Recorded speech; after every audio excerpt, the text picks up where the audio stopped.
আল্লাহ নবী ওই যুবকদের জন্য দোয়া করছে।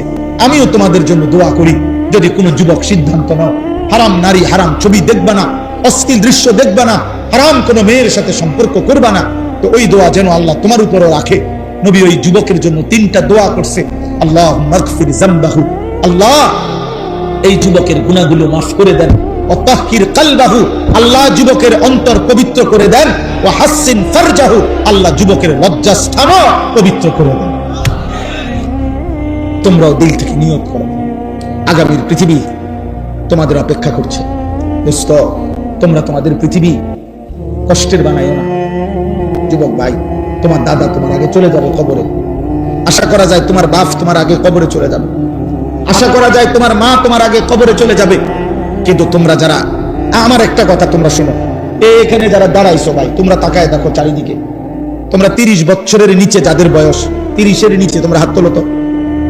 30 বছরের নিচে যাদের বয়স, হাত উঠা। দেখেন দেখেন কি করুন, দেখছেন? মাশাআল্লাহ, হাত নামা। এখন আমার প্রশ্ন হলো, এই যে 30 বছরের নিচে কিশোর যুবক, তোমরা বলো ভাই ইনসাফ করে, এখানে যারা আমরা জমা হইলাম তারা সারা বাংলাদেশের? কথা বলে না। এরা উত্তরবঙ্গের, এরা পার্বত্য চট্টগ্রামের, এরা খুলনা বরিশালের, এখানকার। সর্বোচ্চ 20 কিলোমিটার ধরলাম, 30 কিলোমিটার ধরি, 30 কিলোমিটার জায়গার আশেপাশের সন্তান তোমরা, এই না? আমার কথা হলো, তুমি একটা ছেলে ভাবো যে 30 কিলোমিটার দূরত্বের এতটুকু জায়গার মধ্যে যদি এতগুলো ছেলের মধ্যে নামাজের চিহ্ন, ঈমান আমলের চিহ্ন কোথায়? তাহলে একটি এলাকার যদি 30 কিলোমিটার এলাকার মুসলমানের কিশোর যুবকের চরিত্র, আখলাক যদি এই পরিমাণ হয়, তাহলে ইসলাম টিকবে কেমনে? আগামী দিনে আমরা সুখ পাবো কিভাবে? প্রিয় ভাই বলো, আজ যদি এমন হইতো যে 18 কোটি মানুষের মধ্যে এই কয়জন এরকম, তাহলে তো মনটারে বুঝাইতাম যে 10 কোটি মুসলমানের মধ্যে সর্বোচ্চ 2-4 লাখ হয়তো নামাজ পড়ে না, তাইলে একটা মনটারে বুঝাইতাম। কিন্তু 30 কিলোমিটার জায়গার মধ্যে যদি এতগুলো যুবক ভাই তোমরা, তো তোমাদের নামাজের হালাত কি, তোমাদের আখলাকের হালাত কি? এবার তোমরা আন্দাজ করো সারা বাংলাদেশের চরিত্র। সারা বাংলাদেশের, আমি সোহাগপুর মাহফিলে গেছি, সেখানেও আমি এরকম অগণিত যুবক দেখে আসছি। তাইলে আমার কথা হলো এটা, যে তুমি ভাই ইনসাফ করো। তোমরা বলো, খোদার কসম নবীজি বলছে, লা ইয়াকুনু ফি উম্মতি খাসফুন ওয়া কাসফুন ওয়া মাসখুন, তিরমিজি শরীফের হাদিস। নবীজি বলছে, শেষ জামানায় ফি উম্মতি, আমার উম্মতের মধ্যে 3টা বড় আযাব আসবে। 1 নম্বর, মাটি ধসিয়ে দেওয়া হবে। মনে করেন এরকম আমরা আছি, তো হঠাৎ মাটি ধসাইয়া সবাইকে দাফন করে দেওয়া হবে। 2 নম্বরে কাসফুন, পাথরের বৃষ্টি বর্ষণ করে ধ্বংস করে দেওয়া হবে। 3 নম্বরে মাসখুন, চেহারা বিকৃত করে দেওয়া হবে। সাহাবীরা জিজ্ঞেস করছে, কিলা ইয়া রাসূলুল্লাহ মাতা, হে আল্লাহর নবী কখন সেটা হবে? নবীজি বলছেন, ইজা যাহারাতিল কাইনা ওয়াল মাআজিফ, যখন গান বাদ্য বেড়ে যাবে, গায়িকা বেড়ে যাবে, বাদ্যযন্ত্র বেড়ে যাবে, গায়িকা, গানের আসর, নৃত্যের আসর, বাদ্যযন্ত্রের ঝংকার, নারীর বেহায়াপনা বেড়ে যাবে। ওয়াস্তাহাল্লাতিল খামরা, এবং মানুষ হালাল পানির মতো মদ পান করতে থাকবে। খোদার কসম নবী বলছে, তখন বহু মানুষকে ভূমি ধসিয়ে দেওয়া হবে, পাথরের বৃষ্টি বর্ষণ হবে, অথবা চেহারা বিকৃত করা হবে। আমার যুবক ভাই, সারা দিনে আমি কেন চিল্লাই? আমার এই চিৎকার আহাজারির মূল কারণ এটা দোস্ত। আমি 21 বছর হয়ে ওয়াজ করি, 21 বছর আলহামদুলিল্লাহ, আল্লাহর দয়া। আমি 21 বছর ধরে যুবকের জন্য বলি নাই, আমি সবার জন্যই বলতাম। আগে বিভিন্ন বিষয় নিয়ে বয়ান করতাম। আমি বুঝি না, আমি জানি না আমার মালিক কেন আমারে বলাইছে। কিশোর নওজোয়ানের জন্য আমি বলি কেন, এও আমি জানি না। আমি নিজেও বুঝি না, আমারে কোনো কেউ নিয়মতান্ত্রিক কোনো মন্ত্রণালয় দেয় নাই, আমারে কোনো দায়িত্ব দেয় নাই, আমারে কেউ আলাদা বলে নাই। আমি এমনি আল্লাহর পক্ষ থেকে আমার দিলে আসে এটা, যে তোমরা কেমনে বাঁচবা, আমার ভয় এটা। তোমরা যদি এই পরিমাণ ছেলে নামাজ না পড়ো, তোমরা এই পরিমাণ ছেলের যদি চুল মুশরিকদের বেঈমানদের মতো হয়, তোমরা এত বিপুল পরিমাণ ছেলে যদি নারী ছবি, জিনা, ব্যভিচার, গান বাদ্য, অশ্লীলতা নিয়ে পড়ে থাকো, তো আগামী 30 বছর পরে তোমাদের সমাজ কি হবে? আমার ভাই বলো, তোমার এই বয়সে যদি তুমি 1 ওয়াক্ত নামাজ না পড়ো, আল্লাহ যদি তোমাকে একটা সন্তান দেয়, আল্লাহ যদি তোমার বিবাহ করার তৌফিক দেয়, তোমার সন্তান কেমন হবে? বলো না আব্বা। আমি ছোটবেলায় দেখে গেছি, আমার আজীবন আমার বাপেরে আমি দেখছি, আমার আব্বা মসজিদের ইমামতি করতেন, আমার বাবা আমার হাত ধরে মসজিদে নিছেন। আমি আমার সন্তান 9 বছরের বাচ্চা ছেলে, পরে আমি নিজে ফজরের নামাজে মসজিদে নিয়ে যাই। তাইলে তুমি কি করতে চাচ্ছ? তোমরা আমারে বলো, তোমরা আমারে বলো বাপ। প্রতিবার যখন নারী দেখো, উলঙ্গ ছবি দেখো, অশ্লীল দৃশ্য দেখো, কি চাচ্ছ সেখানে? এই বেহায়া নারী থেকে তুমি চাওটা কি? জিনা। জিনা আমি বুঝি না।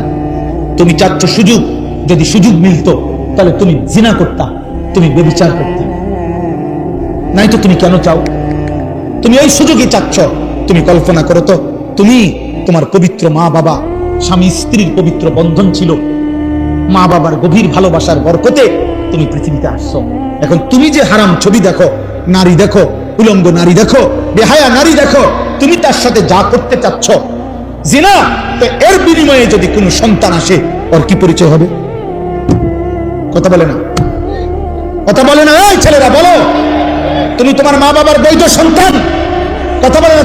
তুমি অবশ্যই বলো না কেন? অবশ্যই তোমার মা বাবা, তোমার মা বাবা, তাহলে তুমি তোমার মা বাবার পবিত্র সন্তান, তুমি তোমার মা বাবার বৈধ সন্তান, তুমি তোমার মা বাবার বিবাহিত সন্তান। তাহলে তুমি যদি চরিত্রহীন হও, এই কোরআন ওয়াদা দিছে, খোদার কসম আল্লাহ বলছে, আয-যানি লা ইয়ানকিহু ইল্লা যানিয়াতান আও মুশরিকা। ওই হুজুর বলে জিগাও, সূরা নূরের মধ্যে আছে, আল্লাহ বলছে কোন ব্যভিচারী পুরুষ, কোন চরিত্রহীন লম্পট পুরুষ, তার কপালে নারী যেটা জুটবে, আল্লাহ ওয়াদা দিছে ও বিবাহ করতে পারবে না। যদি করে তো সেই হবে জানিয়া, আরেকটা ব্যভিচারিণী নারী, অথবা মুশরিকা, মুশরিক নারী। তোর কপালে জুটবে আরেকটা 6 নম্বর মহিলা, অথবা বেঈমান মহিলা। তখন বুঝবা, তখন আল্লাহর ওয়াদা। এটা কোরআন শরীফের আয়াত কিনা এটা বলেন? তাহলে তুমি কি করছো আব্বা? আল্লাহ ওয়াদা দিছে ব্যভিচারী পুরুষের কপালে জুটবে আরেকটা ব্যভিচারিণী নারী, মুশরিক অথবা মুশরিকা নারী। ওয়াজানিয়াতু লা ইয়ানকিহুহা ইল্লা জানিন আও মুশরিক। আল্লাহ বলছে কোন মেয়ে যদি ব্যভিচারী হয়, কোন মেয়ে যদি অসৎ হয়, কোন মেয়ে যদি চরিত্রহীন হয়, আল্লাহ ওয়াদা দিছে, তাকেও বলে দিছে তোর কপালেও স্বামী হিসাবে যেটা জুটবে ওইটা ব্যভিচারী পুরুষ অথবা মুশরিক পুরুষ। ওয়া হুররিমা যালিকা আলাল মুমিনিন। শোনো শোনো, ওয়া হুররিমা যালিকা আলাল মুমিনিন। আল্লাহ বলে কোন ইমানদার পুরুষের জন্য চরিত্রহীন নারী হারাম, কোন ইমানদার নারীর জন্য চরিত্রহীন পুরুষ হারাম। হারাম হারাম হারাম, ওয়া হুররিমা, হারাম করে দাও, হারাম করে দাও। পবিত্র স্ত্রী মিলবে না রে বাপ, পবিত্র স্ত্রী। তুমি বলবা হুজুর 3 বছরের সাথে আমি প্রেম করছি, বিশ্বাস করেন ও সবসময় বোরকা পরে, আমার সাথে ছাড়া আর পৃথিবীর কারোর সাথে গত 3 বছরে আমি কোনোদিন দেখি নাই কথা বলতে। না না যুবক, তোমার লগে যদি কোনো মেয়ে বোরকা পরে কিন্তু বিবাহ বহির্ভূত কথা বলে, সম্পর্ক করে, প্রেম নামে হারাম সম্পর্ক করে, এবেডি যদি মনে রাখো, কম বোরকা না বা যদি কন্দল গাও দেয়, বলে লেপ তুসু গাও দেয় এবেডি, হ্যাঁ খোদার কসম, এরপরেও যদি বিবাহ বহির্ভূত লেফ পরার তুষক গাও দেওয়া আর বোরকা পরাও কোনো মেয়ে যদি কোনো ছেলের সাথে সম্পর্ক রাখে, হারাম সম্পর্ক, ওই মেয়ে দুশ্চরিত্র, ব্যভিচারী, লম্পট, চরিত্রহীন নারী। এটাই হ্যাঁ, ও 2 নম্বর বোরকাওয়ালি,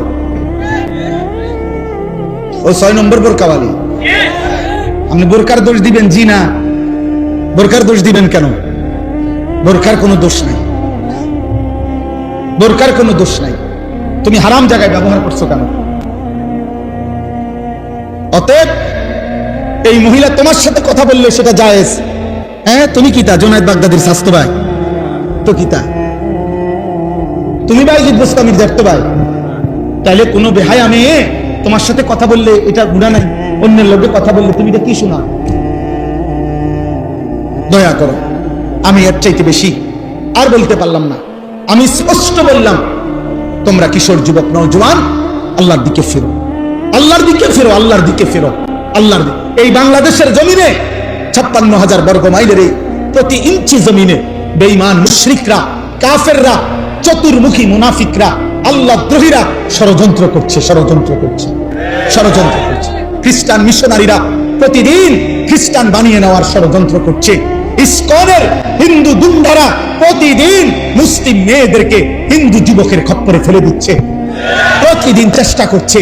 কাদিয়ানি মুশরিক বেঈমানরা, ভণ্ড, মুরতাদ, মুনাফিক, বেঈমান, বিশ্বাসঘাতক, কাফের বেঈমান ব্রিটিশের দালালি করছে আজীবন। যে গোলাম আহমদ কাদিয়ানি এবং তার অনুসারীরা, এই কাদিয়ানি বেঈমানরা প্রকাশ্যে বাংলাদেশে মুসলমানদেরকে ধোঁকা দিচ্ছে, প্রতারণা করে কাদিয়ানি বানাচ্ছে।